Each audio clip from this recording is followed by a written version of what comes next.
Welcome back, everybody, to Mitchell Makes Vids, where we spotlight stocks with explosive catalysts.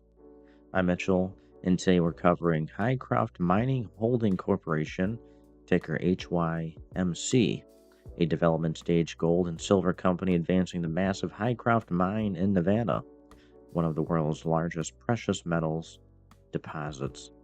Big news dropping this week. On December 19th, Hycroft announced initial results from its 2025 sulfide drilling program, intersecting multiple high grade zones, including 15 meters, grading over 8 GT gold equivalent in the vortex zone, confirming significant underground potential and expanding known mineralization.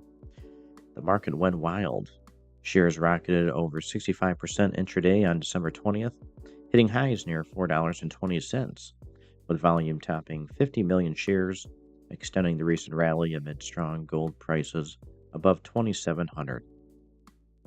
With ongoing metallurgical advancements and a cleaner balance sheet, HYMC is positioning for the next phase of growth in a bullish precious metals environment.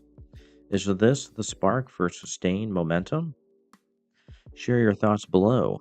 Buy the breakout, hold, or caution. Like for more mining stock alerts, subscribe and hit the bell. Thanks for watching. See you next time on Mitchell Makes Vids. Guys, check the links in the video description below. Make some money. Become a member of my YouTube channel today. See you in the next one.